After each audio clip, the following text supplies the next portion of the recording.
잘 잤다. 둔하고 센스 없는 줄 알았더니 침대는 잘 골랐단 말이야. 여보, 어제 온 소파도 너무 편하던데 소파는 어디 거야? 당연히 쇼엔이지. 편안함을 파는 사람들 쇼엔 소파도 출시했구나. 그럼 이제 침대도 소파도 당연히 쇼엔이지. 편안한 건 다 파는 거네. 역시 쇼엔이지. 세계 최초 신개념 어린이 매트와 친환경 소파도 곧 출시됩니다. 검색창에 쇼엔이지 또는 검색창에 쇼웨치인데 문재인 대통령마저 이룰 수 없습니다.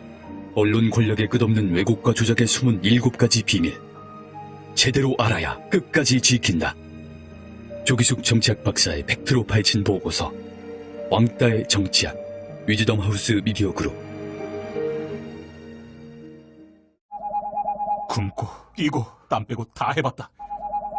그래봐야 소용없었다. 다이어트는 결국 먹는 게 문제다! 동결건조 채소와 곡물, 단백질, 그리고 효소와 비타민, 미네랄로 만든 다이어트 전용 그린 스무디로 하루 한두 끼만 바꿔 드세요. 검색창에서 비타샵을 검색해주세요. 야, 이 부장! 네가 부장이면 땅이야?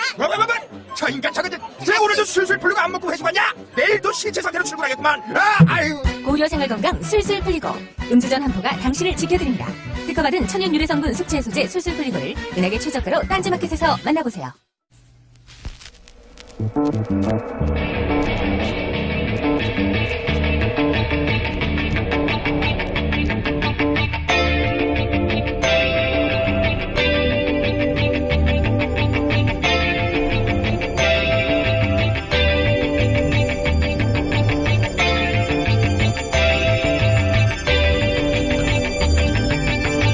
안녕하세요, 김호준입니다.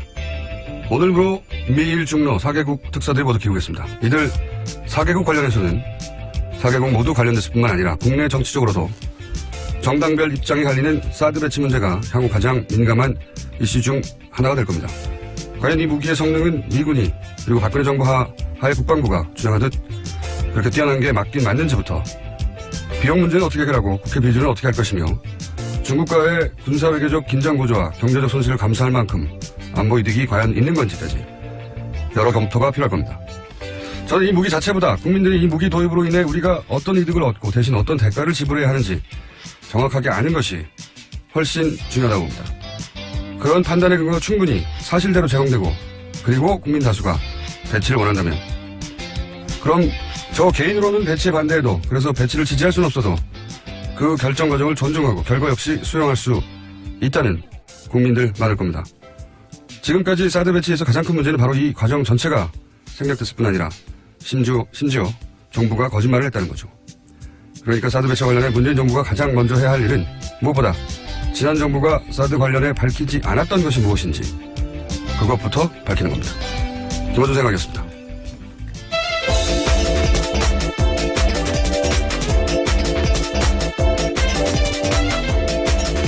시사인의 조은지입니다.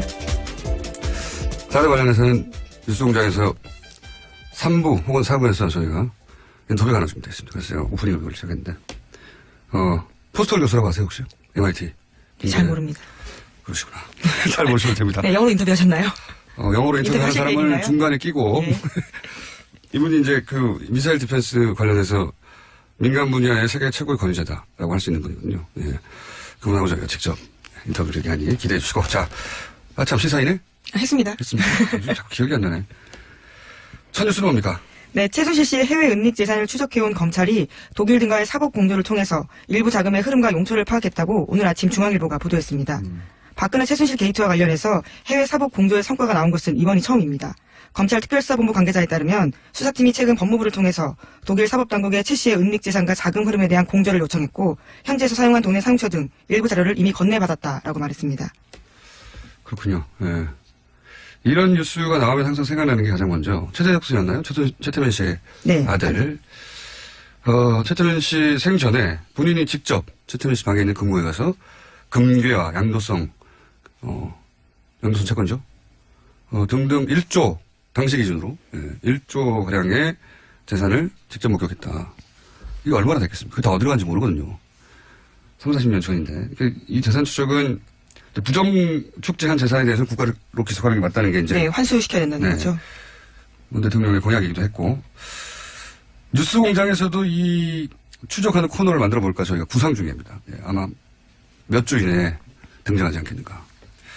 해야죠, 사실. 근데 오래 걸릴 일 같아요. 하루, 한두 달에 끝날 일이 아니라. 네, 해외 재산이다 보니까요. 시간이 오래 걸리는 거. 불가능하지는 않다는 게, 지난 연말입니까? 연초입니까? 저희 방송에 나왔던 안원구 대구 국세청장 전, 그분이 이제 전문가적 견해에서 볼 때, 2년 정도는 추적 가능하다. 본인에게 100명만, 세무공무원 100명만 붙여주면. 그런 얘기를 했었죠. 자, 이제 시작인 것 같네요. 다음 뉴스는요? 박근혜 전 대통령 재판이 어제도 있었습니다. 검찰이 증거로 제출한 150여 명의 진술 조서에 대해서 박 전 대통령 쪽이 재판에서 증거로 사용되는데 부동의했습니다. 결국 검찰은 150여 명 증인을 모두 법정에 불러서 심문해야 할 상황인데요. 재판 기간이 길어질 가능성이 커졌습니다. 이런 경우는 잘 없거든요. 예, 변호인이 부동의 할 수 있습니다. 검찰, 그러면 물론 최종 결정은 재판장이 하지만 변호인이 이제 부동의를 하고 그리고, 그러면은 증인들이 했던 말들 전체를 인정할 수 없다는 거거든요. 진술했던 말들. 예, 그럼 직접 증인으로 불러서 다퉈야 됩니다. 그러면 시간이 엄청나게 오래 걸려요. 150명, 그러니까 증인을 한 번 불러서, 이제 검찰이 신문하고 또 반대 신문 변호인하고 이러는 게 아무리 단순한 것도 한 사람 한 30분 정도 걸리거든요. 3명이면, 그리고 이분들이 다 오질 않아요. 해보면. 왜냐하면 그분들도 다 자기 사정이 있기 때문에 시간이 잘 안 맞고, 그러면 하루 3명씩 주 3회 부른다는 계산도 이대로 될 리가 없어요. 이런 식으로 하면 6개월도 넘어가고 굉장히 오래 걸리는데, 이 시간을 오래 끌겠다는 거죠, 이게. 네, 그래서 어제 재판부도 좀 놀래는 투로 모두 다 불러서 증인신문 하자는 취지는 아니냐라고 물었는데 그렇다라고 변호인 쪽에서 말했습니다. 요지가 그런 거죠. 검찰이 그 증거를 처리하지 않으면 반대 신문을 하겠다는 요지로 말을 한 건데, 저는 이렇게 시간을 계속 끄려고 하는 목적은 그런 것 같아요. 이 박근혜 전 대통령 변호인단이, 부실한 건 사실입니다. 어떤 의미에서 부실하냐면, 이재용 삼성 부회장의 변호인단에 부여하면 상대적으로 대단히 부실하죠. 예. 근데 지금 이재용 부회장의 재판 결과와 상당히, 연동되어 있다고 볼 수 있거든요, 이 사건은. 네, 뇌물죄 부분은 예. 공범이라고 볼 수 있으니까요. 그러니까 이재용 부회장의 혐의가 이재용 부회장을 변호하고 있는 최고의 변호인단에 의해서 어느 정도 벗겨지거나 하면 본인들에게 유리할 거라고 보고 시간을 끌고 있다. 라고 저는 생각합니다. 재판 전략이기도 한 거죠. 예. 그런 이유 아니겠는가. 하여튼 상식적이지 않은 부동이긴 하나 그거밖에 방법이 없으니 이러고 있는 것이다. 저는 그렇게 봅니다. 자, 다음 뉴스는요. 네, 어제까지 이낙연 총리 후보자에 대한 청문회 있었습니다. 예. 야당 청문위원들은 청문회 이틀 동안 1000통이 넘는 문자 메시지 받았다라고 합니다. 문자 메시지, 예. 1000통이 넘는. 이거 관련해서는 좀 뉴스 좀 나오고 어제도 잠깐 자제할 필요 없다고 제가 했는데, 이게 이제 문자 폭탄이라는 단어부터가 굉장히 부정적인 뉘앙스죠. 근데 가만히 생각해보면 이건 문자를 받는 정치인 시각에서 본 겁니다. 정치인 입장에서는 막 쏟아지니까. 그런데 보내는 유권자들 입장에서 이 현상을 보면, 자, 우리 모두 같이 문자 폭탄을 보내요 하고 서로 텔레파시를 보낸 다음에 일시에 문자 보낸 게 아니에요. 그러니까 이 문자는 폭탄이 아니고 하나하나가 다 유권자들이 개별 행동을 한 거예요. 그런데도 이렇게 많이 문자가 가는 건 그 어떤 정치인의 어떤 언행을 보고 같은 감정을 느낀 유권자가 그렇게 많다. 그걸 입증하는 겁니다. 이게 문자 폭탄이라고 부르면 안 되는 거예요, 정확하게. 이건 그냥 정치인이 문자를 많이 받았네? 라는 관점에서 그 결과치만 보는 거고요. 거꾸로 봐야 되는 거죠. 유권자가 서로 맞추지도 않았는데 특정 행동에 대해서 문제가 있다고 느끼는 사람이 그렇게 많다는 겁니다. 그러니까 이거는 문자를 받는 정치인 시각에서 폭탄이라고 할 게 아니고 그 정치인이 대체 무슨 정치적 행위를 했길래 그렇게 많은 유권자들이 동시에 반응한 거지? 이렇게 봐야 되는 거죠. 그렇게 보면 유권자 입장에서는 이렇게 문자로 항의를 하는 거거든요. 문자로 지적을 하는 거고. 그럼 문제가 없는 거예요. 용어만 바뀌어도. 생각해보면, 아니면 정치인이 아닌 저도 방송하면 수백 통씩 문자가 쌓입니다, 저기에. 카톡도 오고, 게시판에 앱에 욕설도 오고, 방송국으로도 막 전화, 게스트가 뭘 마음에 안 들면 수백 통씩 전화 오기도 해요. 항의 전화 오고. 어떤 날은 거의 전체가 비난입니다. 저희 PD부터 끌려 나와가지고. 마음에 들지 않는 게스트가 마음에 들지 않는 말을 하거나 하면, PD 나가 죽어라 이거 붙여가지고. 그렇다고 제가 우는 소리 합니까? 아니, 우는 소리를 한다고 정말 잘 울었다고 누가 해줍니까? 바보 소리나 듣지? 청취자 반응조차 수용하지 못한다는 소리 듣지. 정치인만 왜 우는 소리를 듣고 있는 거죠? 이거는 정치인들은 한 사람 한 사람이 헌법기관이에요. 대의기관이고. 그런데 어떤 정치인이 청문회를 하든 가중인데 어쨌든. 하는데 유권자가 이것은 문제라고 정치 의사표현을 하는 거예요. 거기다 왜 우는 소리를 합니까?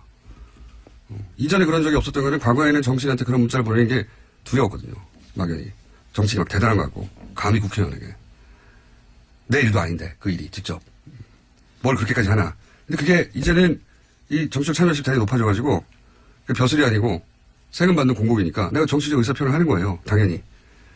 이게 이전에는 그런 적이 없다고 해가지고 폭탄이라고 문자를 받는 정치인 입장에서 바라보면 안 되는 거예요. 정치적인 행위는 언제나 유권자한테 이렇게 감시 평가 대상이 돼야 되는 겁니다. 그걸 감수해야 될 의무가 있는 거고 안 그러면 정치인 하면 안 되는 거 이제.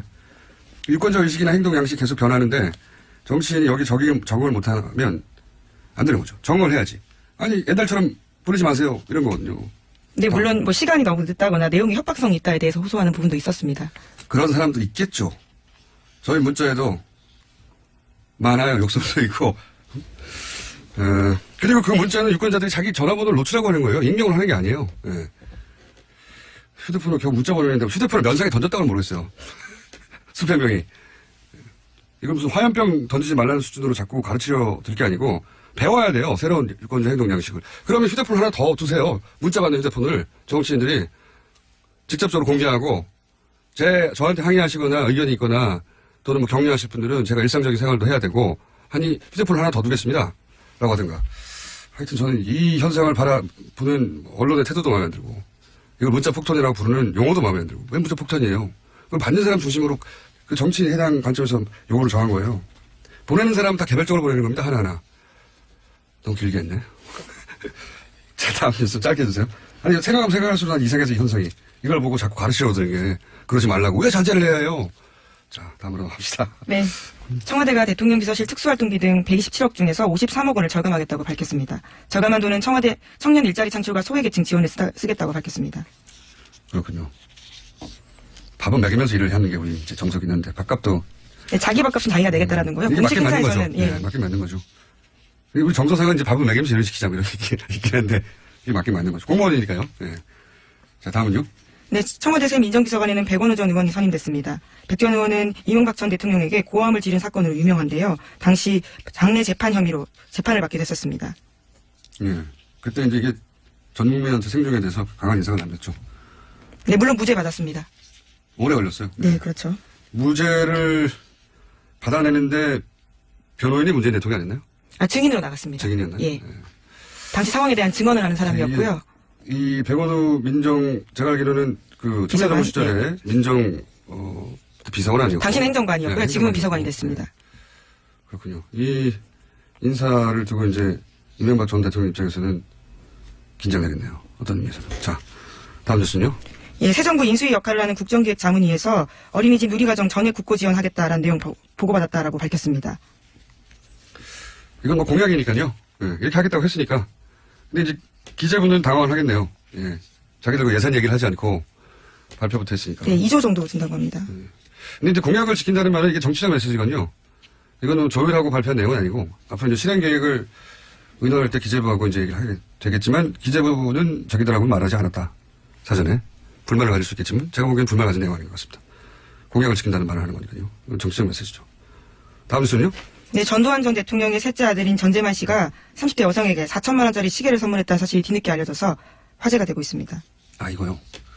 그래서 이 뉴스가 나오자마자 본인이 관련해서 이 전재만 씨의 재산을 찾은 게 있다고 갑자기 등장하신 분이 계셔서 저희가 미니로 3분만 인터뷰를 하겠습니다. 이게 내용이 이제 아버지 통장에 29만밖에 없는데 그래서 불법 비자금에 대해서 아직 환수 못하겠다고 버티는 돈이 네. 1,000억 원이나 넘습니다. 그런데 이제 이건 이제 뭐랄까요 돌발적인 사건이죠. 인천공항에서 입국하다가 시계가 거의 5천만 원에 육박하는 시계가 발각이 되자 누가 사줬어? 그랬더니 전재만 씨 이름이 그때 튀어나왔다는 겁니다. 전두환 씨 셋째 아들이죠. 그래서 이제 그 일가의 숨겨진 재산에 대한 얘기가 언론에 잠깐 등장했는데 몇 년 전부터 미국에 있는 호화주택, 전재만 씨 소유의 호화주택을 추적했던 분이 있습니다. 이런 거 전문인 것 같아요, 이분은. 더불어민주당의 안민석 의원 전화 연결했습니다. 짧게 하겠습니다. 안녕하세요. 예, 안민석 의원입니다. 네. 추적자 안민석. 이런 사건은 아무도 안 볼 때부터 추적을 하세요. 2013년에 이 호화주택 관련 서류를 확보하셨다고요? 네, 그때가 박근혜 정부 출범하고 난 다음에 이제 박근혜하고 전두환 두 사람의 어떤 정치적인 앙숙의 악연이 있지 않습니까? 그래서 전두환 재산을 몰수해야 된다고 이제 박근혜 정권이 이야기를 하면서 정권 초반에 그런 얘기 나왔었죠. 예. 네, 그렇죠. 전두환 재산 추징 특별법이 막 논란이 되고 있었고요. 예. 그 와중에 제가 전두환 쪽의 재산을 찾는 일을 했었는데요. 마침 제 지역구 오산에 큰아들 이제 전재용 씨의 땅 소유가 있었어요. 예. 그거는 이제 국고로 다 한수를 다 했어요. 15만 평인데요. 그리고 이제 미국의 그 전재만 씨의 와이너리 이제 그 와인을 만드는 예, 공장 공장이죠. 예, 그리고 예. 이제 포도밭 예. 그거하고 이제 뭐 어마어마하게 비싼 미국의 저택이 있다고 그래서 그래서 알아보니까 이제 샌프란시스코 쪽이더라고요. 예. 그래서 2013년 여름에 일주일 동안 이 재산을 찾으러 다녔죠. 그러니까 차명이나 이런 게 아니고 이 전재남 씨 직접 소유가 서류로 확인된 겁니까?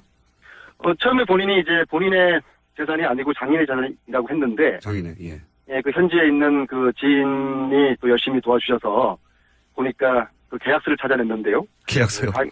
장인하고 그 전재만 두 사람의 공동 명의로 계약이 돼 있다는 것을 발견을 했죠. 아, 공동 명의로. 네, 해명은 장인의 소유라고 했으나 실제 계약서를 추적해서 찾아봤더니 공동 명의로 돼 있더라. 그 놀라운 사실이 그 포도 고급 와인 아주 고급 와인인데요. 예. 온다도로라는 와인이 있어요. 프리미엄 와인인데요. 이 와인이 2010년 11월에 우리나라에서 G20 정상회담이 이명박 정권 시절에 있지 않습니까? 예.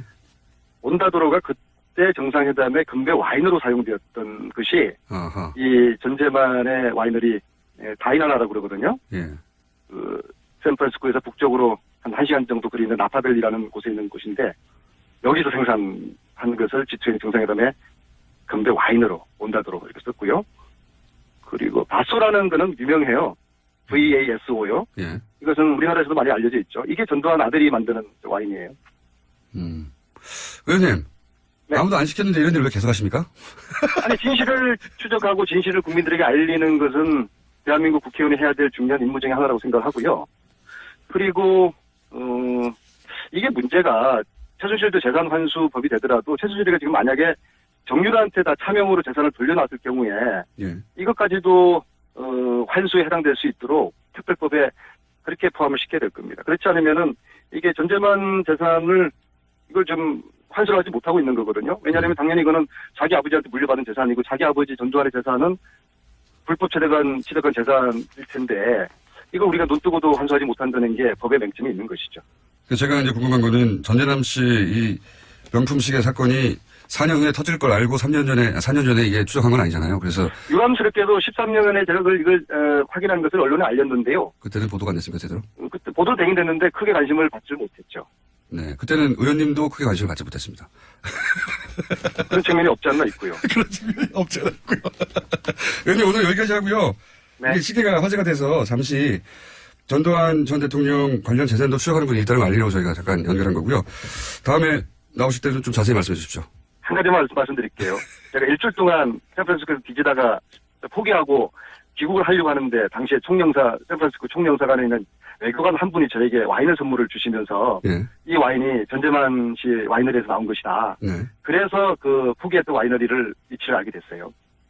네, 대단한 스토리가 신기하죠? 아니네요. 예. 신기하죠. 예, 알겠습니다. 하여튼 고생하셨고요. 이렇게라도 추적해왔던 게 이제 밝혀질 기회가 왔으니까 앞으로 그 얘기도 쭉 더 들어보겠습니다. 오늘 말씀 감사합니다. 그래요. 수고하세요. 네. 더불어민주당의 안민석 의원이었습니다. 이분 이렇게 아무도 안 시키는 일처럼 혼자 꾸준히 하다가 어느 순간 보면 빵 터지는. 자, 네. 전재남 씨 재산도 추적하고 있었네요. 네, 추적자입니다. 자, 오늘 뉴스는 여기서 끝인가요? 뭐, 제목 정도 한두 개 읊을 수도 있을지도 모르겠는데. 아, 그런가요? 시간이 없다고 제작진이 보내고 그렇군요. 있는 네, 것 난리가 같은데요. 났네요. 시간이 없다고. 못 봤습니다. 인터뷰하다가. 시사인의 김은지였습니다. 감사합니다. 모닝똥? 제겐 사치였죠. 내가 토끼인지 토끼똥이 나인지. 내가 변을 본 것인지 변을 당한 것인지 나는 바나나이고 싶다. 간혹 구렁이이고도 싶다. 아, 큰일 났네. 이거 이러면 다 죽어. 미궁 장사랑! 빅동의 추억, 미궁 장사랑이 찾아드립니다. 혈중 콜레스테롤 개선과 배변 활동에 도움을 주는 건강기능식품입니다. 검색창에 미궁 장사랑. 골반 잡자 바로 잡자 바디로직 허리 통증 바로 잡자 바디로직 몸매 교정 바로 잡자 바디로직 자세가 좋아지는 골반 교정 타이즈 바디로직 검색창에 골반 교정 바디로직 삐딱한 남성 골반, 허리에도 역시 바디로직입니다. 바디로직의 효과를 못 느끼셨다면 100% 환불해드립니다. 자세한 환불 조건은 홈페이지를 참조하세요. 아무도 묻지도 따지지도 않고 가입하셨다고요? 보험은 너무 어려워요. 걱정 마십시오. 마이보험 체크가 도와드립니다. 1800-7917 마이보험 체크로 지금 전화주세요. 1800-7917 이미 가입한 보험이나 신규 보험도 가장 좋은 조건을 체크해서 찾아드립니다. 인터넷 한글 주소 마이보험.com 또는 카카오톡에서 아이디 검색 마이보험을 친구 추가하여 상담하실 수 있습니다. 지난해 2대 사태, 결국 박근혜 탄핵까지 이어진 시발점이었죠. 그리고 이어진 정유라 사태. 이때 교수실을 주도하고 그리고 청문회에서 눈물을 흘렸던 김혜숙 철학과 교수가 첫 직선제 총장으로 선출됐습니다. 전화 연결됐습니다. 안녕하세요, 교수님. 네, 안녕하세요. 네, 우선 축하드립니다. 네, 감사합니다. 이 굉장히 특이했던 게 교수 직선제로 뭐 총장을 뽑은 경우는 여러 번 들어봤지만 이번에는 교직원하고 학생하고 그리고 졸업 동문도 참여하는 직선제인데 이건 처음 아닙니까? 네, 제가 다른 학교 케이스들은 잘 모르겠는데 이렇게 규모로 동창이 참여한 경우는 거의 없다고 봅니다. 네, 동문까지도 참여했는데 뭐랄까요, 이화여대를 구성하는 전원이 참석했다고 해도 과언이 아닌 것 같은데 왜 이렇게 이런 방식을 총장 선출 방식으로 택한 거죠? 이화 커뮤니티의 어떤 하나의 공통의 과제로 봤던 것 같습니다. 이번 일을. 네, 130년 만에 겪는 위기를 타개하기 위한 네. 나의 방법이 아니었나 이렇게 짐작을 합니다. 이 선출 방식은 어디서 결정된 겁니까? 궁극적으로는 이사회가 결정을 하셨지만은 이제 기본 논의는 저희 구성원들 내에서 나왔고요. 예. 또 교수평의회 그리고 학생회, 직원노조, 동창회 그런 사자협의체라고 하는 것이 만들어져서 거기서 논의가 진행이 됐었습니다. 원래 이제 보통 소감부터 여쭤봐야 되는데 워낙 이 선출 방식이 이례적이어가지고 네. 제가 선출 방식부터 여쭤봤습니다. 그런데 실제 이렇게 방식을 정해놓고 학생들도 투표에 많이 참여했습니까?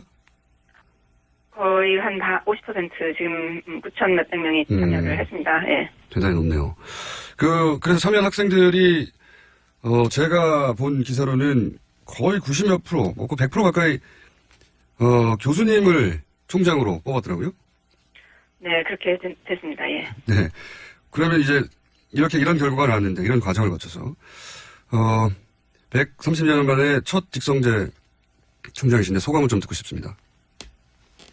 제가 하여튼 지금 말씀하신 대로 여러 가지 의미를 갖는 선거에서 이렇게 당선이 된 것은 이제 기쁜 일인데요.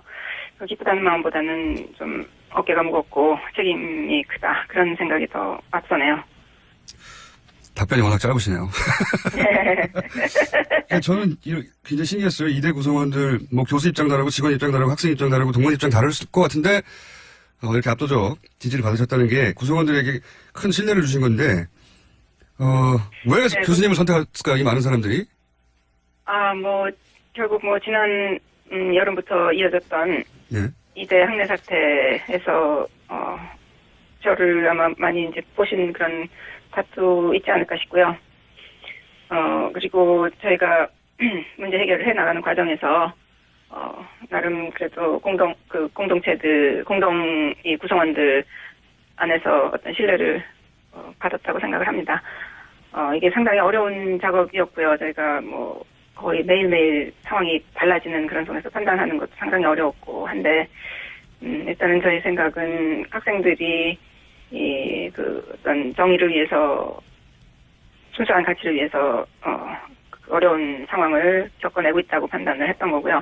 그래서 학생들을 저희가 지지를 했던 그런 상황이었고, 그런 데서 이제 학생들 신뢰는 쌓아졌다고 생각을 하고요.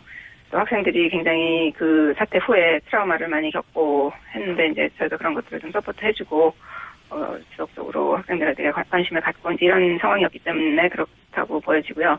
또 동창분들은 동창분들대로 여러 뉴스나 인터넷 매체 통해서 또 학생들과 연계된 졸업생, 학생들 또 졸업생들이 강력하게 서포트를 해주고, 언니들이 있다, 이제 언니들이 배우다, 이런 말을 만들어내면서까지 상황 전개가 이루어졌었던 상황에서 동창분들도 저희에 대한 신뢰가 있었던 것 같습니다. 교수님들은 가까이서 저희가 지내왔으니까 상황을 더 잘 파악을 하고 있으신 분들이고. 네. 네. 정치를 잘 못하실 것 같습니다. 오늘 이게 본인 자랑하는 타이밍인데 쑥스러워하셔가지고. 네. 청문회 때 눈물 흘리신 게 화제였어요. 왜 그때 눈물이 나셨습니까? 지금 되돌아서 네, 보자면. 제가 눈물을 흘렸다기보다는 약간 좀 감정이 조금 좀 이렇게 다시 그 비디오가 돌아가니까. 그 비디오 내용이 이대 학생들이 시위하는 장면, 그러다가 경찰에 잡혀가는 장면이었죠.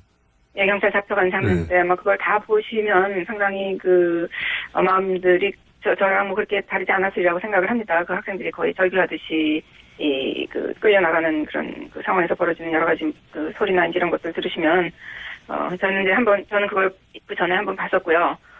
그 상황에서 많은 교수님들이 또 눈물을 흘리셨고, 또 그거 장면이 다시 나오니까는 아직도 저것 때문에 고통받는 애들이 있다는 이런 생각도 들고 해서 좀 착잡한 심정이 들었고 아마 그래서 좀 감정이 약간 좀 북박치는 그런 상태였던 것 같습니다. 이게 화제가 됐던 이유는 청문회에 나온 다른 교수님들은 담담하셨거든요. 네. 교수님만 울컥하신 건데. 굉장히 다르니까, 네, 다른 위치에 있으니까 아마 다른 감정을 가지셨겠죠. 네. 이 진행되는 재판은 지켜보고 계십니까? 챙겨보고? 최경희 전 교수라든가. 그렇게 좋은 뉴스는 아니니까 그렇지만 또 이대 뉴스가 나오니까 뭐 눈이 안 갈 수는 없고요. 네, 보고 있습니다. 이제 그런 재판이나 그로 인해서 뭐 상처받은 이해 구성원들도 있을 것이고 또는 학교 명예도 있고 이거 어떻게 해결해 나갑니까 앞으로? 앞으로 이제 학교가 가지고 해결해야 할 과제 혹은 뭐 공약 이거 간단하게 정리해 주십시오. 일단 저는 이대가 어쨌든 국민들의 어떤 기대나 이대에 대한 그 바람이나 이런 것들을 저버린 데 대해서 상당히 죄송스러운 마음으로 있고요. 굉장히 공신력이 손상됐다고 생각을 합니다. 그런데 이제 한편으로는 또 우리가 해결해 나가야 될 문제들이 산적해 있는 상황이고, 일단은, 구성원들의 신뢰 회복이 급선무라고 생각을 합니다. 그래서, 이 신뢰 회복을 위해서 제가 여러 가지 노력을 기울여야 될 것 같고요. 근데 뭐 신뢰 회복이라는 게 하루아침에 되는 것은 아니고, 그야말로 진정성 있는 자세로 구성원들과 대화하고 또 열린 자세로 여러 가지 사안들을 구성원들의 지혜를 모아서 해결해 나가야 된다고 생각을 하고, 제가 공약이라기보다 하여튼 목표로 내세웠던 것은 3가지였습니다. 투명하고 공정한 이화를 구축해야 되겠다는 거 하고, 모든 구성원이 존중받는 그런 커뮤니티를 만들어야 되겠다는 거 하고, 그다음에 대학 본연인 교육과 연구에 집중할 수 있는 그런 환경이 돼야 되겠다. 그 3가지였는데 이 3가지 목표를 위해서 제가 혼신을 다해서 움직여야 되겠죠. 그 대학 본연의 목표를 강조하시는 건 그동안 대학이 이 연구가 본연의 목표가 아니라 혹시 그동안 지나치게 비즈니스적인 관점에서 학교가 운영됐다 이렇게 생각하시는 거예요? 아무래도 대학들이 지금 재정적으로 여러 어려움을 겪다 보니까 국가가 지금 이제 구조조정 차원에서 내세우는 여러 가지 프로그램이나 프로젝트 이런 것들에 참여하지 않을 수 없는 이런 상황이 되고, 그러다 보니까 이제 교수님들이 한두 달씩 자기 연구가 아닌 다른 종류의 이제 프로젝트 구성하는데 동원되다시피 하는 이런 상황이 벌어지고 하니까, 특히 이제 젊은 교수님들은 연구 연구가 이제 최신 연구들이나 이런 것들이 막 진전되는 이런 상황에서 떨어지면 뒤처지면 이제 쫓아가기가 또 상당히 어렵고 이런 측면이 있기 때문에, 또 자기 하던 연구가 중단이 되는 이제 그런 상황들이 벌어지고 이러면서 연구의 집중도가 상당히 낮아진 그런 측면이 있었습니다. 그래서 그런 것들은 좀 장기적인 연구력 향상의 관점에서 본다면 그런 것들은 좀 피해야 된다고 생각합니다. 예. 교수님 이제 점에 있어서 이제 본연 말씀드린 겁니다. 알겠습니다. 교수님 이제 첫날이고 해서 당분간 정신 없으시겠지만 좀 정리가 되면 스튜디오에 한번 직접 나와주십시오. 제가 교수님 중간중간에 해맑게 웃으시는 걸 보니까 스튜디오 직접 나오시면 아주 빵빵 터질 것 같습니다.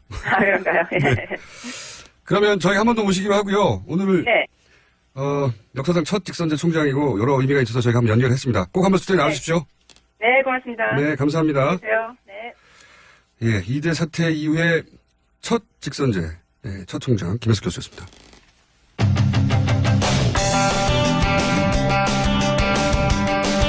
바른정당 유승민 의원이 백의종군을 선언했었습니다. 그런데 아니다, 당대표 경선에 나와라. 공식 요청이 나왔네요. 하태경 의원 연결하고 있습니다. 안녕하세요. 예, 하태경입니다. 네. 유승민 의원이 백의종군을 선언했던 이유 짧게 말씀해 주시고, 안 된다, 당대표 나와라 하신 이유도 짧게 설명해 주십시오. 가장 큰 거는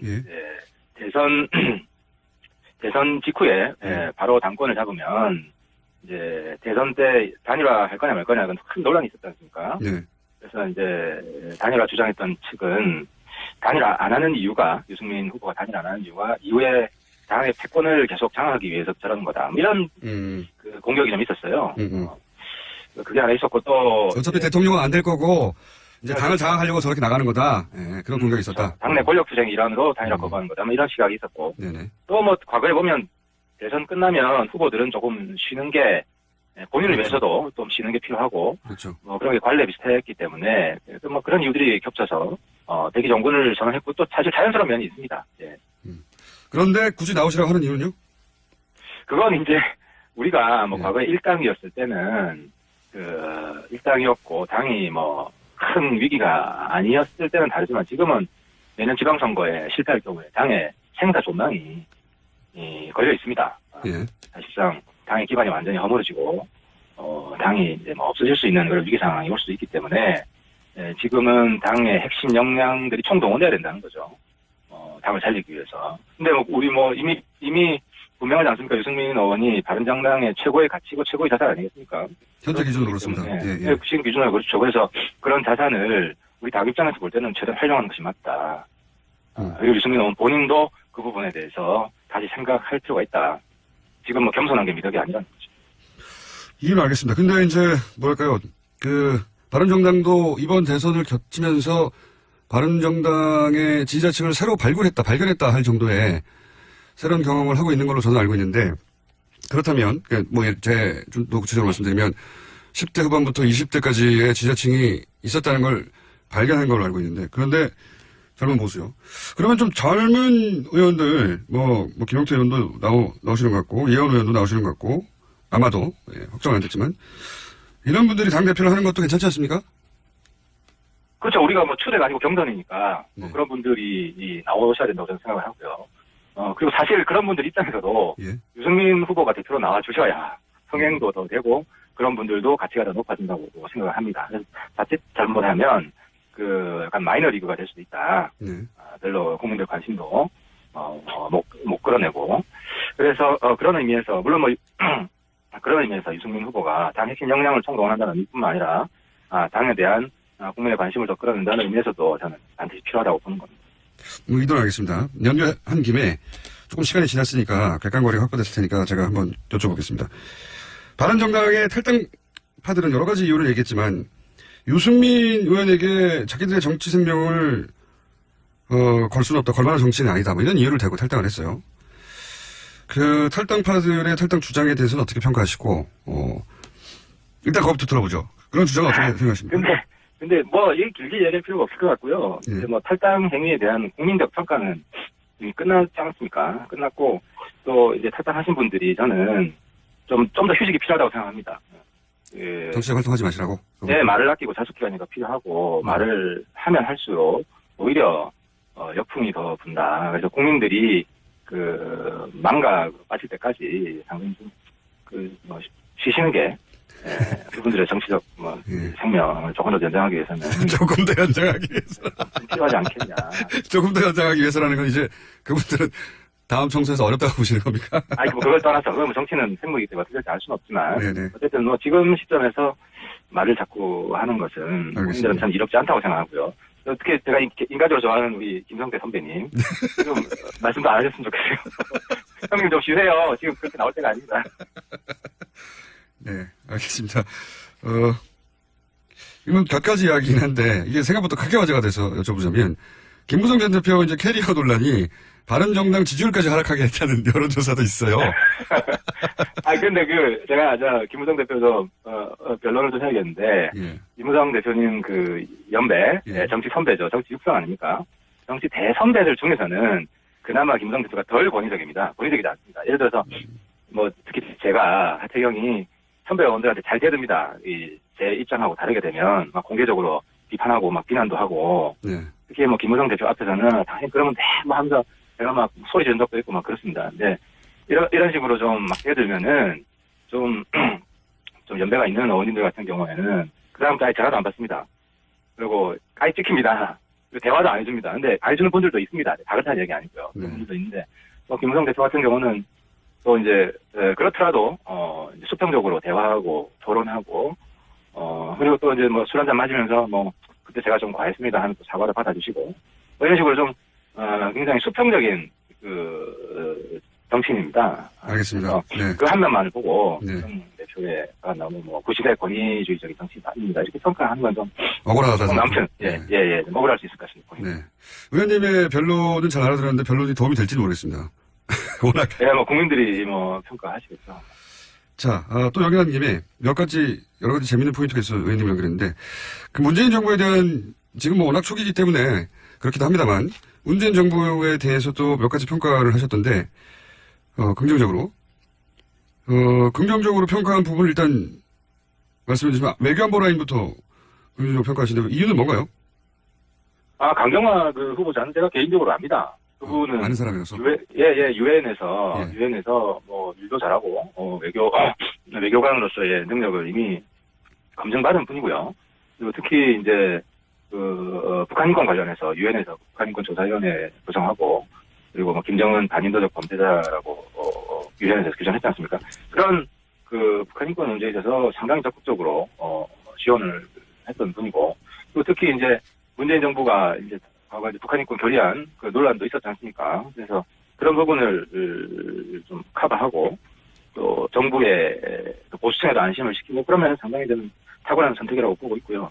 그리고 뭐 일각에서는 양자 외교만 했지 다자 외교는 안 했다고 하는데 대체로 뭐 보면 공부 잘하는 사람 보면 영어 잘하면 수학도 잘합니다. 그래서 양자 외교만 했다고 해서 다자 외교 잘 못할 것이다. 이렇게 그러니까 제가 물론 뭐 외교부 장관으로서 100% 뭐 앞으로 다 잘하리라는 보장은 없죠. 근데 충분히 자격은 있다. 그런 면에서 제가 높이 평가하는 겁니다. 알겠습니다. 시간이 거의 다 돼가지고 다른 질문을 이어갈 수는 없을 것 같고 자 오늘 말씀 여기까지 듣겠고요. 조만간 저희가 스튜디오에 한번 모시고 총평 한번 들어보죠. 냉정하게 지난 대선에 대한. 네. 예, 알겠습니다. 네, 오늘 말씀 여기까지 듣겠습니다. 감사합니다. 예, 감사합니다. 바른정당 하태경 의원이었습니다. 김어준입니다. 3부에서 뵙겠습니다.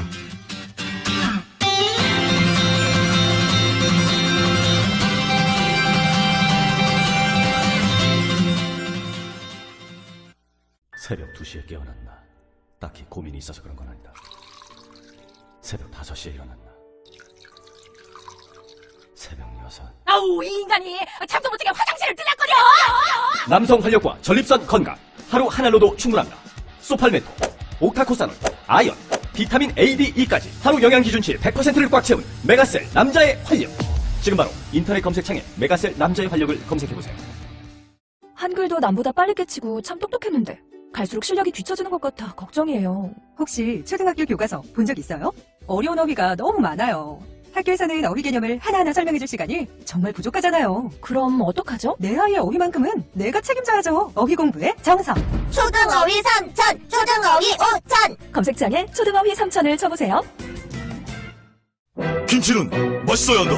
아주 화끈하게 100% 국내산으로 16년 전통으로 햇섭 인증으로 화끈하게 맛있다. 화끈하게 통한다. 화통김치. 배추김치, 알짜김치, 총각김치, 깨잎김치, 깍두기도 화통. 검색창에 화통김치. 아우 맛있어. 사장님 부르셨습니까? 최부장. 아까 영어 실력 제법이던데 다시 봤어?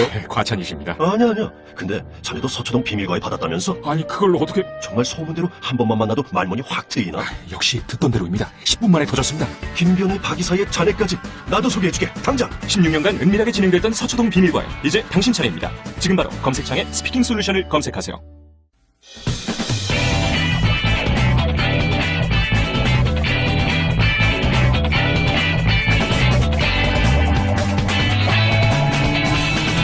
김어준의 뉴스 공장. 6월 말 한미 정상회담이 예상됩니다. 한미 정상회담이어서 아마도 있을 중국과의 정상회담에서도 이 이슈가 핵심이죠. 사드. 이 사드 문제가 한미 정상회담에서 논될 텐데 이 문제 어떻게 바라봐야 하는지 미사일 디펜스 분야에서 민간 최고의 전문가 미 MIT 공대 포스톨 교수를 만나보겠습니다. Hello, Dr. Postol. Hi, very nice to talk with you. 우선 한국 청취자들이 잘 모르실 수 있기 때문에 교수님의 이력을 간단히 여쭙겠습니다. 미 의회 그리고 국방부 거쳐서 현재 MIT 교수로 재직하고 있는 국방 전문가 이렇게 소개하면 될까요? Yeah, that would be fine. 예, 그렇습니다. 답은 굉장히 짧으시군요. 자, 본론으로 들어가서 91년 걸프전 때 이라크의 스커드 미사일 47발 중에 미군의 패트리어트 미사일이 45발을 격추했다. 이게 당시 미 국방부 주장이었고 전 세계로 홍보가 됐는데, 그런데 당시 TV로 중계된 화면을 분석해서 실제로는 패트리어트가 스커드의 탄두를 단 한 발도 맞추지 못했다라고 반박을 하셨고, 그리고 나서 고소를 당한 걸로 알고 있습니다. 맞습니까? 고소는 안 당했었습니다. 그렇지만 제 인생을 파괴하려고 그렇게 굉장히 노력을 했죠. 사실 법적으로 고소를 할 근거가 없었습니다. 고소를 하기 위해서는 제가 가짜, 거짓, 허위의 어떤 말을 했고, 거기에 따라서 그 사람들한테 금전적 손해가 있어야 되는데 제가 한 말이 완전히 옳다고 판명이 났었으니까요. 그 대신 여러 가지 방법으로 제 명예를 훼손하려고 노력을 했었습니다. 당시 한국 언론은 고소 당한 걸로 보도가 됐었기 때문에 제가 그렇게 알고 있었는데, 그런데 이제 이 국방부와 교수님 간의 싸움이 사실은 굉장히 단숨에 끝난 게 아니라 오래 걸렸고 몇 년에 걸쳐서. 그런데 최종적으로는 국방부가 패트리어트가 탄두를 맞추는데 실패했다고 인정을 하면서 교수님이 이 싸움에서 이긴 걸로 알고 있습니다. 이게 제가 알고 있는 게 맞나요? 사실 대충 맞기는 한데 사정은 이거보다 더 복잡합니다. 국방부 장관은 효과가 없다라고 인정을 했는데 군대 고행식 통계는 아직도 이전의 그 수치를 그대로 유지를 하고 있습니다. 그래서 이렇게 군대와 그리고 국방부 장관이 다른 말을 하는 그런 지금 현실이기는 했는데, 어쨌든 이 경우에는 국방부 장관의 말을 더 믿을 수밖에 없겠죠. 네. 근데 이것이 아마도 그 한국 국민들과 정부에게 어떤 경고로서 분명히 작동을 해야 될 것입니다. 지금 이 사드의 책임을 지고 있는 조직은 군대입니다. 근데 국방부 장관이 인정한 것도, 그것도 인정하고 받아들이지 않는 그런 조직이 지금 사드를 운영하고 사드의 실제 군사적인 역량보다 이게 더 좋다 이렇게 주장을 할 수 있는 조직이라는 것, 그것을 명심을 하셔야 할 것입니다. 잘 알겠습니다. 그런데 이제 2014년에 이스라엘이 팔레스타인 하마스 로켓을 아이언돔으로 90% 이상 격추시켰다라고 하는 뉴스가 전 세계에 타전이 됐고 우리나라에서도 크게 화제가 됐습니다. 그런데 그것도 사실이 아니라고 지적을 했었어요. 교수님이 뭐라고 하셨냐면, 이 로켓을 맞추기도 어렵고 맞췄다고 해도 꼬리 몸통에 맞추면 소용이 없고, 그리고 1m 이내가 아니면 정면에 맞췄다고 해도 잘 안 터진다. 그래서 실제는 90%가 아니라 10% 이하일 것이라고 주장을 하셨어요. 제가 맞게 알고 있습니까? 실제로 요격체가 발사가 될 때 잘못된 공간으로 발사가 되는 것을 저희가 목격을 하게 됐습니다. 그러면은 이것이 이렇게 요격이 돼서 저쪽에서 오는 적군의 로켓이 왔을 때 그것을 향해서 이렇게 뚝 떨어지게 낙하를 하게 되는데요. 그렇게 되면 요격의 효과가 없어집니다. 비디오로 보게 되면 이것이 명확한데, 사실은 저희가 왜 이런 식으로 지금 발사와 운용이 되고 있는지에 대해서는 정확한 그런 자료는 갖고 있지 않습니다만, 비디오를 봤을 때 아이언돔이 기능이 유효하지 않다. 그것은 분명히 보입니다. 제대로 기능하지 않았던 건 분명하다. 네. 그래서 당시 기사로는 제가 이스라엘에서는 90% 이상이라고 하는데 교수님은 10% 이내라고 할 것이라고 하는 기사를 본 적이 있는데, 제가 궁금한 것은요. 이제 패트리어트 때도 그랬고 또 최근에 아이언돔 시스템도 그런데 이렇게 과장되게 광고를 하는 게 뭐 미국의 국방부 혹은 뭐 이스라엘 정부에서 어떤 정치적 목적도 있겠지만 이 무기를 만들어낸 군수업체의 이익도 분명히 영향을 주는 거 아니냐. 성능이 좋다고 해야지 무기가 잘 팔릴 테니까. 이런 의구심이 생기는데 어떻게 생각하시는지. 사실 이 이스라엘과 미국 간의 이 정치적 문제라는 건 굉장히 복잡합니다. 특히 미국에서는 그 이스라엘의 로비가 아주 강력하기 때문에 미국 정치인이 이스라엘을 비판하는 것은 굉장히 어려웠습니다. 그래서 정치인들이 사실 다른 때 같으면은 분명히 했었어요. 간단한 질문조차도 못하는 이런 공포, 두려움의 분위기가 조성이 돼 있습니다. 또 다른 문제는요. 사실은 이 아이언돔이라는 무기에 대해서 개발 비용을 미국이 거의 다 냈습니다. 이스라엘이 낸 게 아닙니다. 그랬다면은 사실은 저희가 여기에 대한 데이터가 주어져야 되는데 그렇지 않습니다. 또 이스라엘 측에서도 이렇게 돈이 어차피 미국에서 온 거기 때문에 이걸 갖다 제대로 만들 그런 동기도 별로 없습니다. 저는 여기에 대해서 의회에게 굉장히 공개적인 비판을 여러 번 했는데요. 돈을 냈으면 당연히 이 성능이 어떤 것인가 내 돈 낸 무기에 대해서 받아야 했는데 의회에도 군에도 누구도 여기에 대해 정확한 데이터를 받은 사람이 없습니다. 그냥 묻지도 말고 여기에 대해서 말하지도 말자, 이런 정책만이 있을 뿐입니다. 이게 이제 미국과 이스라엘의 어떤 특수관계 때문이기도 하지만 군수업체의 이익이 깊이 관여되어 있는 게 아닌가, 이런 과장이나 비밀주의에. 이제 사실은 이제 모든 이 미사일 방어 체제를 둘러싼 이 비밀주의의 문제는요. 아이언돔은 사실상 미국이 만든 무기라고 볼 수 있고, 뭐 패트리어트나 사드는 미국이 실제로 공공연하게 만든 무기인데, 이 전체에 대해서 다른 무기에 비교할 때 이런 비밀 정도가 굉장히 부적절합니다. 그래서 이것을 반대하는 사람이 논리적인 어떤 근거를 할 수 있는 그런 데이터가 전혀 공개가 안 되다 극비 처리가 돼 있습니다. 이렇게 부적절한 비밀, 극비 처리가 돼 있는 것은 분명히 뭔가 성능에 문제가 있다는 얘기고, 저는 이 미사일 방어 체제에 있어서 가장 큰 문제가 바로 이 부분, 이 비밀주의라고 생각합니다. 그게 성능에 비해서 지나치게 높은 비용이 들어가고 그리고 그렇게 성능이 떨어진다는 게 알려질 경우에 그 관련 산업 군수업체 자체가 굉장히 어려움을 겪을 수 있고 그래서 경제적 관점도 분명히 중요한 포인트가 아닌가 하고 질문 드린 거거든요. Well, I think it's a very complicated set of problems that. 그러니까 이 문제가 상당히 이제 복잡한데 그것의 일부를 잘 지적을 해주신 겁니다. 조금 더 말씀을 드리자면 이런 특정한 방어 체제가 배치되는 데 있어서 미국 군대 내에서 중요한 역할을 하는 부대가 있습니다. 육군 방공방어 부대인데요. 이런 그 방공부에 관련해서 결정을 하는 그런 이제 업무를 맡고 있는 조직입니다. 그래서 여기서 봤을 때 그러면 우리가 그 방공방어를 하기 위해서 어떤 걸 써야 되는가, 그거를 뭐 탱크로 해야 되는가, 아니면 지대공 미사일로 해야 되는가, 뭐 이런 여러 가지 결정을 하는 그런 부서인데. 이 부서 같은 경우에는 사실 늘 경제적으로 살아남으려고 굉장히 노력을 하고 애쓰고 있는 그런 조직입니다. 그러다 보니까 이런 그 군수업체들과 굉장히 긴밀하게 그렇게 일을 하고 있죠.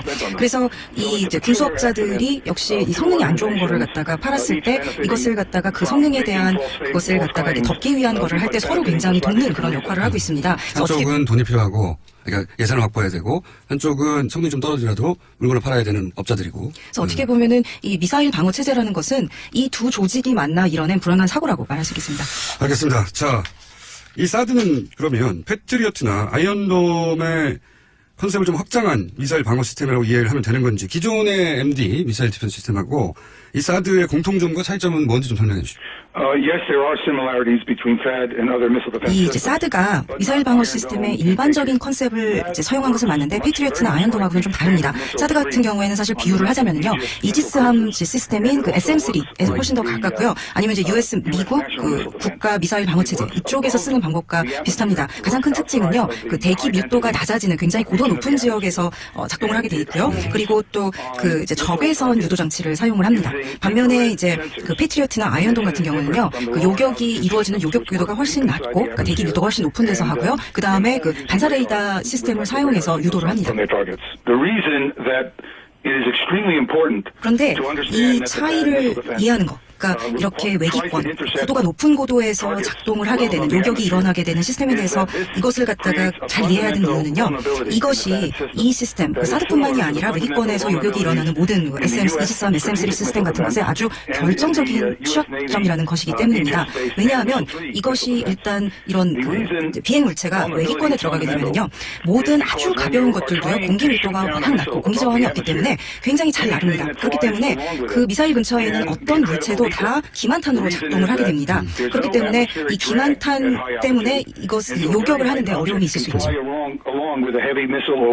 예를 들자면은요, 이제 사드에 부착이 돼 있는 그 적외선 센서의 입장에서는요, 거기 보이는 것들이 모든 게 그냥 다 빛의 점, 전광으로 보일 뿐입니다. 그러니까 이게 어떻게 비유를 할 수 있냐면은요, 저희가 별을 바라보면 그 별의 뭐 모양이 어떻다, 크기가 어떻다 이런 거 전혀 알 수 없고 그냥 빛의 점, 전광으로 보일 뿐이죠. 그래서 예를 들어서 풍선같이 아주 간단한 물체라도 그 곁을 같이 미사일과 같이 이제 나르고 비행을 하고 있다면은요, 그 적외선 사드 적외선 센서 입장에서는 그냥 그 탄두와 똑같은 것으로 그렇게 인지가 된다는 것입니다. 그래서 이렇게 그 이 미사일 요격체의 센서가 이게 진짜 타겟인지 아닌지를 구별하는 능력이 아주 극단적으로 떨어집니다.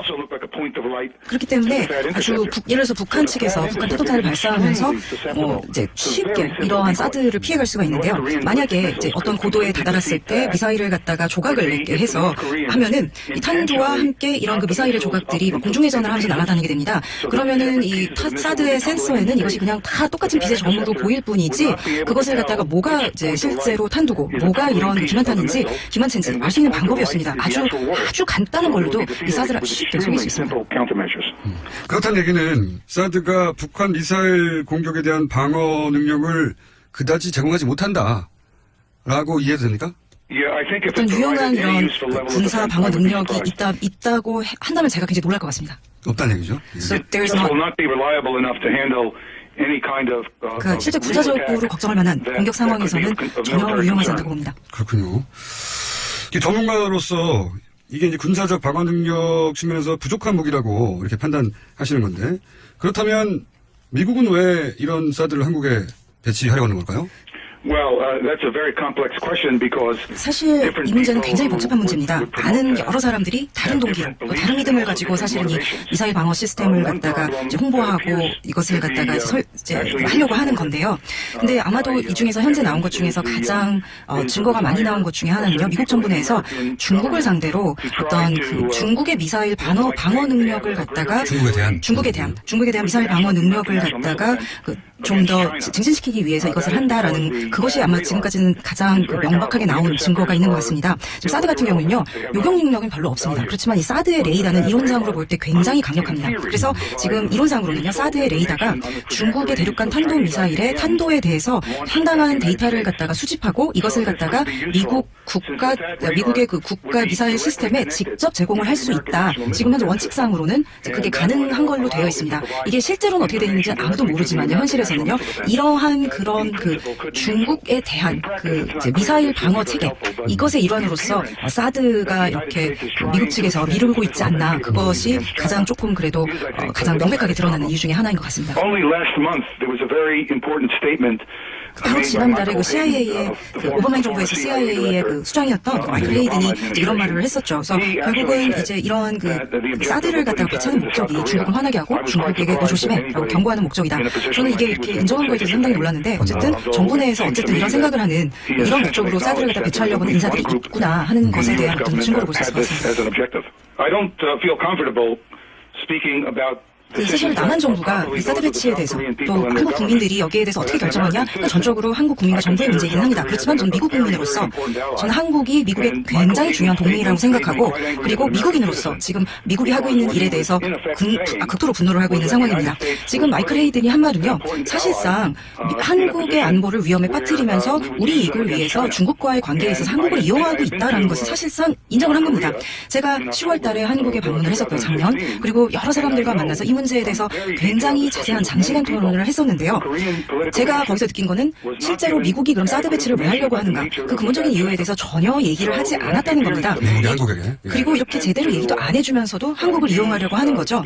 사실 만약에 한국이 이런 걸 다 알면서도 그래도 우리가 사드를 배치하겠다. 그건 한국의 전적으로 선택입니다. 그렇지만 이렇게 우리가 왜 하려는지 얘기도 안 해주고 속이면서 이용하려고 드는 건 동맹에 대한 태도가 아니고 미국인으로서 여기에 대해서는 정말 부적절하고 차다고 생각하고 굉장히 미국인으로서 분노하고 있는 바입니다. 작년에 이제 한국을 10월에 방문해서 말씀하신 대로 사드 관련해서 한국의 정보 관계자들이나 그런 분들 만나신 것 같은데 그분들 그 한국의 관계자들이 미국이 사드를 왜 한반도에 배치하려고 하는지 그 군사적인 어떤 효용성이나 또는 전략적인 이유에 대해서 제대로 이해하지 못하고 있었다는 얘기냐?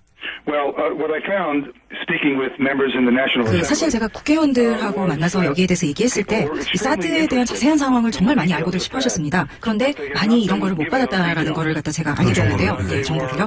이제 예를 들자면은요.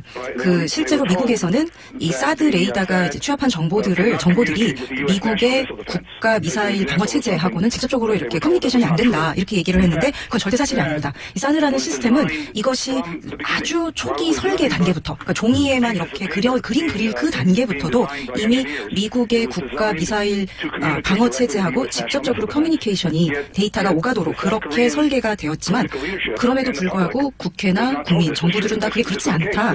이렇게 미국으로부터 정보를 받은 겁니다. 저는 이것은 큰 문제라고 봅니다.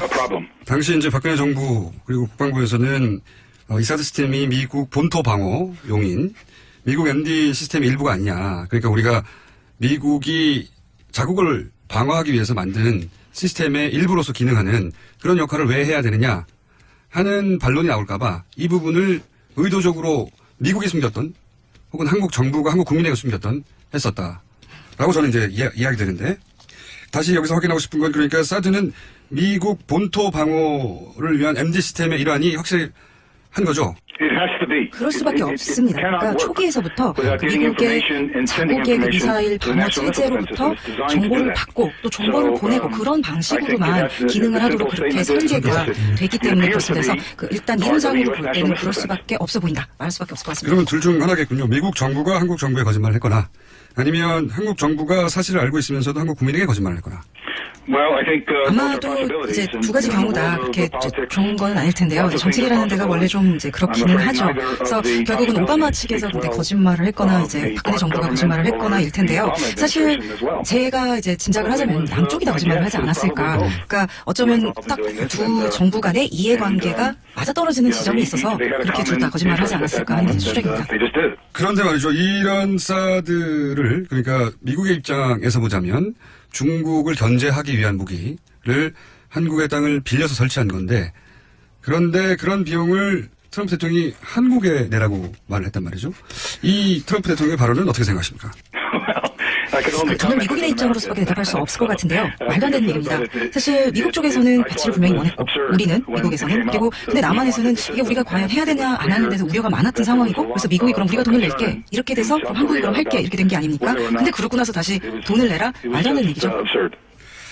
알겠습니다.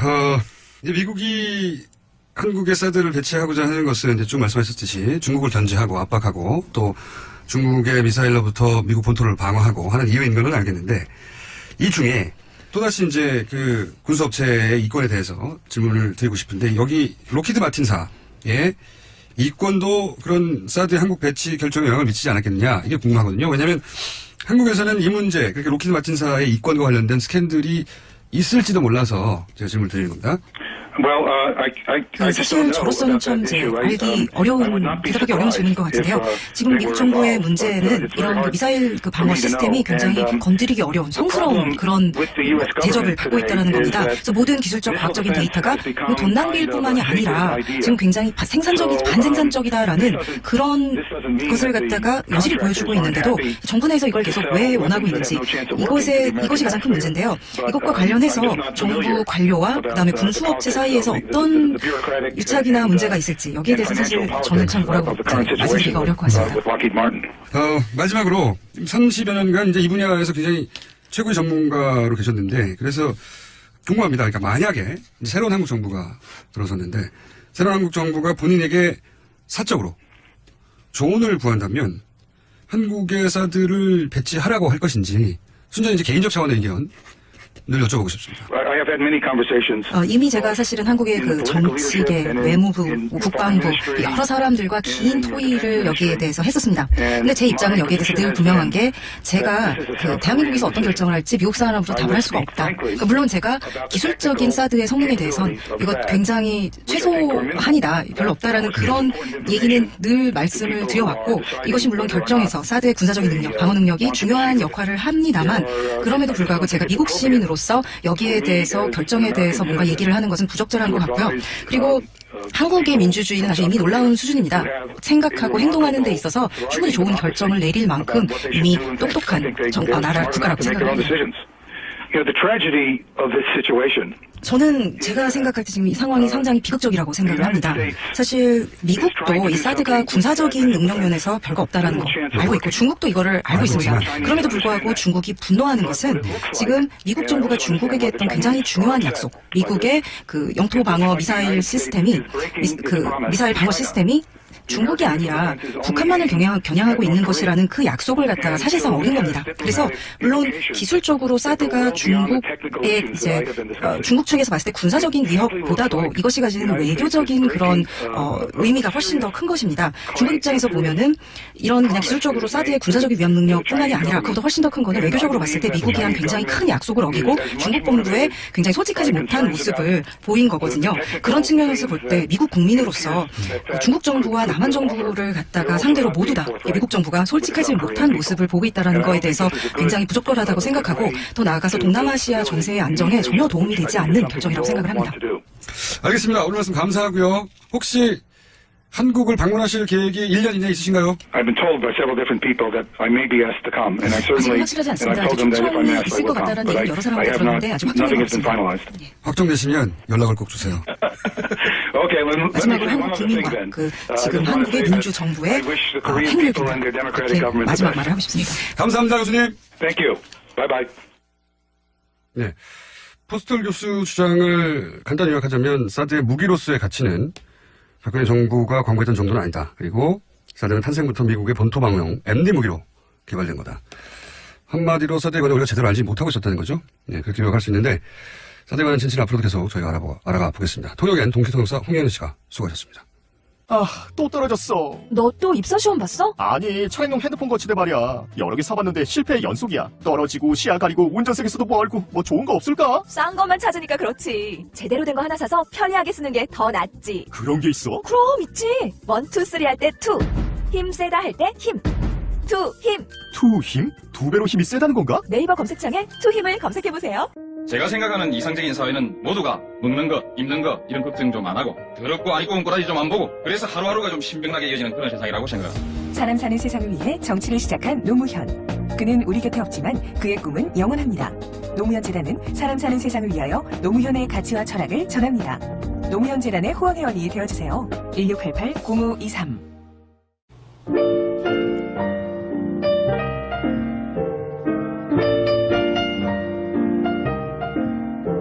네, 불친절한 AS. 제가 오늘 브리핑 시간에 저희도 문자 많이 받는다고 했는데 오늘 간단히 소개해드려볼까요? 김성태 같은 사람 자르세요. 하하영 기자 자르세요. 양변, 종편에 나가는 양지열 변호사 자르세요. 김은지 기자 왜 쓰는 겁니까? 안민석 시각이 너무 좁아요. 노회찬을 왜 그렇게 싸고 도십니까? 이혜원의 본래 모습을 모르세요? 김호준을 잘라라.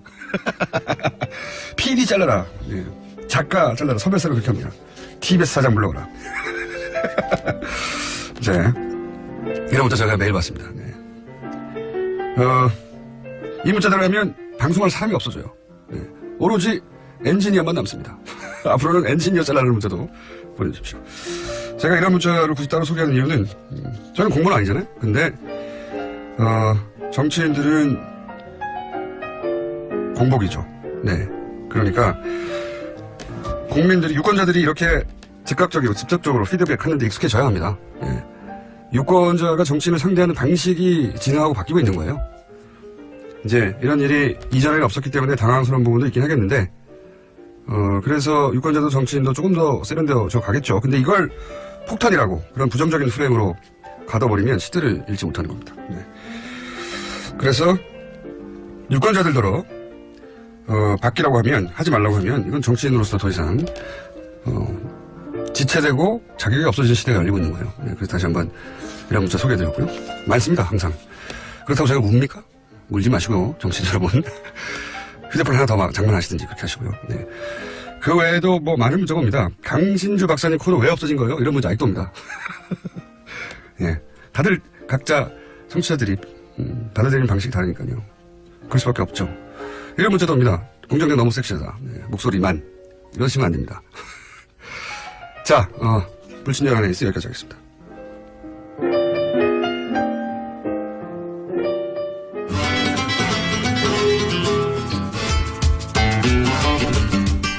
동심 파괴자, 까칠한 미식가. 황교익 마칼럼니스트 오늘도 나오셨습니다. 안녕하십니까? 안녕하세요. 네, 오늘은 어떤 음식입니까? 5월 거의 다 가네요. 네. 5월 동안에 아마 가장 많이 먹었던 음식 중에 하나가 아마 김밥일 수 있어요. 소풍. 네. 야외. 네. 피크닉. 뭐 부모님 모시고 뭐 이렇게 야외 나가서 먹는 음식 중에 하나가 이 김밥이죠. 가장 간단하게 싸는 음식. 네. 봄에 또 그 체육 대회 뭐 유치원이나 초등학교에서 네. 운동회 이거 많이 하더라고요. 네. 그때 또 너무 운동회하고 소풍은 뭐 김밥이죠. 네, 김밥이죠. 네. 그래서 이 김밥이 어떻게 우리한테 주어졌는가 요걸 한번 좀 들여다보려고 그래요. 자, 김밥은 어디서 왔나? 우선 뭐 그 소풍이나 운동에 이익에서만 먹는 게 아니라 그냥 일상에서 가장 많이 먹는 음식류 중에 하나일 수도 있어요.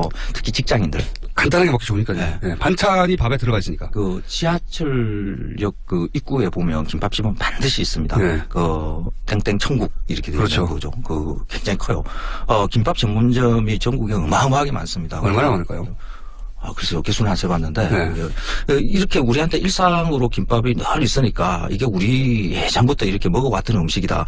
실제로 그, 네티즌들이나 이런 거 보면, 우리의 아주 전통적인 음식인 것으로 이렇게 인식하시는 분들도 많아요. 김밥이 우리 고유의 음식의 한 형태인 줄 알아요. 네. 그런데 이 김밥이 우리한테 그 외래 음식으로 이렇게 들어오는 게, 기껏 한 100년 정도밖에 안 됩니다. 역시 일제강점기. 그렇죠, 일제강점기. 제가 늘 일제강점기 이야기를 하니까, 특히 일본에서 유래한 음식 이야기를 자꾸 하니까, 제가 친일이라는 이야기를 가끔씩 들어요.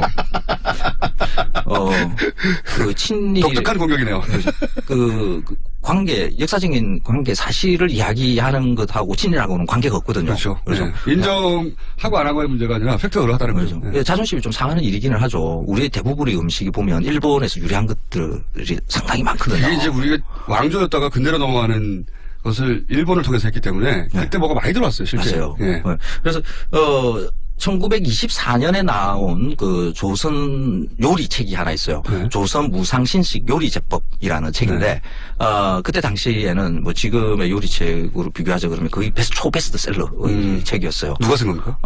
그 책이 방신영 선생이었나? 당시 요리 연구원이니까? 말하자면. 그분이 앞부분에 조선 요리들을 쭉 해놓고 뒤에 조금 일부 뭐 서양 요리 이런 부분도 나와요. 그때는 이미 근대가 이제 시작됐으니까.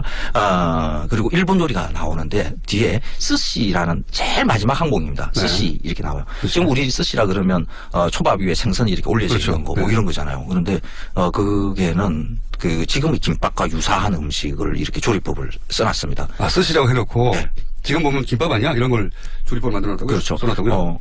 밥을 그러니까 시큼하게 이렇게 만드는 거로 초밥처럼 이렇게 해야 된다라고 해놓고, 계란, 표고, 박꼬지, 시금치, 뭐 이런 것을 넣고 이렇게 많은 것으로 이렇게 돼 있습니다. 김으로 만다. 네.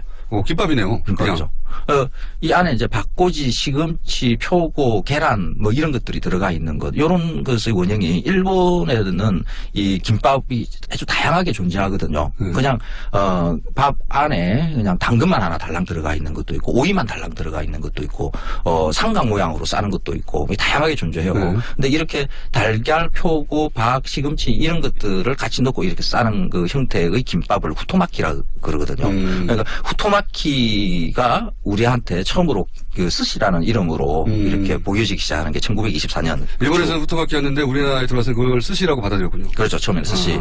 그러다가 일제강점기에는 그렇게 크게 안 번져요. 이 김밥이. 김이 귀하거든요. 김양식급이 조선에도 있었다라고 이렇게 이야기를 하는데 그것으로 뭐 김을 만들어서 그러니까 사각 모양의 마른 김을 만들어서 유통시키고 한 그런 기록은 없습니다. 그러니까 사각 모양의 마른 김이 만들어져야만이 김밥이 만들어지거든요. 그렇죠. 사각 모양의 마른 김도 일본 사람들이 만든 거거든요. 일본 사람들이 우리의 땅에 그러니까 뭐 고흥이나 하동이나 이런 지역에 와서 김양식을 해요. 그래서 자기들이 먹고 싶어서. 그렇죠. 이렇게 김을 만들어서 자기네 나라로 가져갑니다. 그러면서 이제 우리한테 이제 김 만드는 게 정착이 되고요. 그래도 비싸니까 많이 못 먹었죠. 해방되고 난 다음에 이 김양식장이 조금 많이 커져요. 김양식장이 많이 커지는 것도 이 안에 또 슬픈 게 또 하나 있어요. 김을 생산하는 그 과정 안에 들어가는 여러 설비들, 양식장과 김을 만드는 설비들, 이런 것들이 일본의 차관으로, 만들어져요. 한일 국교 정상화하면서 일본이 여러 가지 이렇게 돈을 지원하는 게 생기잖아요. 차관이 들어오는데, 그 차관이 그냥 그 한국에서 알아서 쓰라 하고 이렇게 주는 게 아니라 꼬리표를 붙이죠. 요거는 요 용도, 요거는 요 용도. 그 차관도 실제로는 일본이 그 김을 싼 값에 수입하기 위해서 맞습니다. 제목을 정해서 준 돈이네요. 맞습니다. 그러면서 60년대에 김양식장이 이렇게 많이 만들어져요. 김 가공 공장도 많아지고요. 일본에 이제 수출하다가 좀 남는 것 이런 거 우리도 이제 먹을 기회가 많아지기 시작하는 거죠. 그러면서 김이 일상의 음식으로 이렇게 들어오기 시작하고 김밥도 본격적으로 이렇게 만들어집니다. 김이 싸진 이후에. 네. 그래서 1950년대, 60년대 이때에 보면 그 피크닉 나갈 때 신문에 피크닉 갈 때 마련해야 될 음식 이러면서 김초밥 뭐 이러면서 일본의 후토마키 조리법이 또 다시 이렇게 등장하기 시작합니다. 처음에는 고급 문화, 고급 음식 문화에 가깝겠네요. 그렇죠. 되게 비싸가지고. 그렇죠. 근데 그때만 하더라도 일본에서 유래한 음식이다라는 인식이 있었어요. 처음에는. 네. 그래서 밥도 대체로 이렇게 초밥으로 하는 방법을 이렇게 내놓습니다. 그러다가 1980년대쯤 들어와서 우리한테는 조금 민족적 자존심이 강화되기 시작하는 거죠. 88 올림픽도 이제 열고 했으니까 우리는 세계 문화를 주도할 수 있는 그런 위치에 있는 민족이다라고 이렇게 인식하기 시작하면서 신토부리 김밥에 대해서 야 이거 옛날부터 우리가 먹던 거 아니야? 라는 인식이 처음으로 생기죠. 그렇죠. 김을 검색을 해보니까 저 삼국 유사에도 해의라는 그런 단어가 등장하는데 우리가 삼국시대에도 김을 먹었어. 김양식, 김이라는 이름이 옛날에 김씨성을 가진 사람이 양식을 처음 시작해서 김이야. 뭐 이런 것들이 막 이야기가 만들어져요. 그래서 그래서 김밥에 어떤 민족적 자존심을 이렇게 붙이고 일본과는 관계없는 어떤 음식으로 일본 김밥과는 다 모양도 다르고 들어가는 것도 다르잖아. 그런 얘기도 나올 수 그렇죠. 있었던 것 같고. 근데 그 민족적 자존심을 느낄 수 있는 부분이 하나가 있어요. 그래도 일본에서 가져왔다 하더라도 일본은 그 후토마키고 이 김밥이고 그걸 그렇게 크게 변형시키질 않습니다. 하던 대로 계속. 그렇죠. 한 100년 전에 그 모습을 그대로 그렇게 유지를 하면서 그 문화라는 것은 처음 발생지에서는 그 원형이 파괴될 것인가 어떨까 하는 것에 대한 걱정들을 꼭 하게 돼 있어요. 그런 강박들을 가지죠. 그래서 그대로 원래의 모양 그대로 유지를 합니다. 근데 외부에서 그렇게 새로운 문화를 받아들인 입장에서는 원본을 뭐 유지할 그런 뭐 의무감도 없고요. 그죠? 여기 무슨 역사적 정통성이 있는 것도 아니니까. 그렇죠. 네. 그래서 이걸 지 마음대로 막 바꿀 수 있는 여유가 생깁니다. 인도에서 카레가 나왔지만 카레가 정말 맛있어진 것은 일본에서 그랬거든요. 맞습니다. 그래서 지금 김밥은 일본에서 유래한 음식이기는 하지만은 가장 크게 변화하고 맛있어진 것은 이 대한민국이라고 볼 수가 있습니다. 일본에는 김밥 전문점 없습니다. 아, 그래요? 네. 우리는 김밥 전문점이 있어요. 그 김밥 전문점에 가보면 김밥의 종류가 한 30가지, 50가지 돼요. 뭐 깻잎김밥, 참치김밥, 불고기김밥, 뭐 온갖 김밥들이 다 있죠. 김밥은 제가 보기에는 한국의 햄버거예요. 아, 맞습니다. 햄버거요. 네, 햄버거예요. 한식 세계화, 지난 정부, 이번 정부에는 아마 한식 세계화 이야기는 더 이상 안 나올 거라고 저는. 그리고 IMF 터지고 나서 자영업을 하고 싶은데 마땅한 아이템이 없으니까. 아, 그것도 맞습니다. 예, 땡땡 천국이 휩쓸 경제적 여건도, 사회적 여건도 마련된 거죠. 그렇죠. 한식 세계화라는 이런 것이 정책이 만들어지는 것도 이 음식에, 민족주의, 국가주의 이런 것을 붙이기 때문에 이런 정책들이 만들어지는 거거든요. 음식은 그냥 단지, 문화의 가치만 있을 뿐이지, 그 음식에 어떤 국가의 딱지를 붙이고 민족의 딱지를 붙이고 하는 순간 그런 싫어하시죠, 원래. 네. 그 음식을 제대로 즐기지 못하게 돼요. 우리는 그 일본에 가서 먹는 라면, 그 라멘이라 그러죠. 라멘을 두고 우리는 일본 라멘 이렇게 이야기를 해요. 한국에서 팔고 있는 라멘집들도 다 일본 라멘 이렇게 그렇죠. 이야기합니다. 근데 일본 사람들은 그 라멘을 중국 음식으로 여겨요. 중국의 그 면 요리 중에 하나로 들어와서 일본화 한 거거든요. 그래서 일본에서는 그 오래된 라면집에는 그 빨간색 이게 차양이 걸려 있고요. 중화풍 뭐 이런 게 걸려 있는 것을 오리지널이 중국이라는 걸 아는구나. 그렇죠. 네. 그래서 일본은 중국에서 라면을 받아들였기 때문에 중국 음식으로 여기고요. 우리는 일본에서 받아들였기 때문에 일본 음식으로 여기는 거죠. 짜장면도 그래요. 우리는 짜장면은 중국 음식이잖아요. 중국에서 유래한 것. 그런데 일본에 짜장면이 조금씩 팔리거든요. 일본 사람들은 한국으로 알고 있어요. 한국 짜장면입니다. 음식에 민족적 감정을 넣어서 이걸 가지고 한식 세계화. 네. 로 밀고 나가는 걸 굉장히 부담스럽다기보다는 촌스럽다고 여기시죠. 기본적으로. 촌스럽죠. 예. 지금 세계화 시대에 민족팔이 국가팔이 하는 문화에다가 그렇게 하는 것은 뭐 유명한 음악이나 유명한 미술가 이런 거에 사실 이렇게 국가나 민족 안 붙이잖아요. 그거가 어느 민족의 어느 국가 사람이라는 게 우리가 중요하다고 생각하지 않지 않습니까? 음악도 그러고요. 문화로 서로 이렇게 연대할 수 있는 길도 이렇게 새로 생각해 볼 수 있는 거죠. 일본과 우리가 역사적으로 큰 갈등이 있었고 지금도 계속 갈등 과정에 있지만은 음식을 나누는 방식은 서로 맛있는 것은 서로 찾아서 일본에도 자세히 들여다 보면 우리 한국에 예전에 먹었던 음식들을 가져가서 마음대로 막 변형시켜서 먹는 것들 많거든요. 그래서 문화로 음식으로 이렇게 연대할 수 있는 길도 이렇게 모색해 볼 수가 있습니다. 그러니까 이 음식 문화에다가 음식과 민족주의를 붙이지 말자. 그렇죠. 예. 그렇죠. 특히 이번 정권에서는 그런 짓은 좀 하지 말자. 합시다. 한식 세계화 같은 거 이제는 하지 맙시다. 자, 김밥으로 그 얘기 나눠봤습니다. 지금까지 까칠한 미식가 마칼레미스 황교안 씨였습니다. 감사합니다. 고맙습니다. 이번 주는 여기까지입니다. 김어준이었습니다. 월요일 뵙겠습니다. 안녕.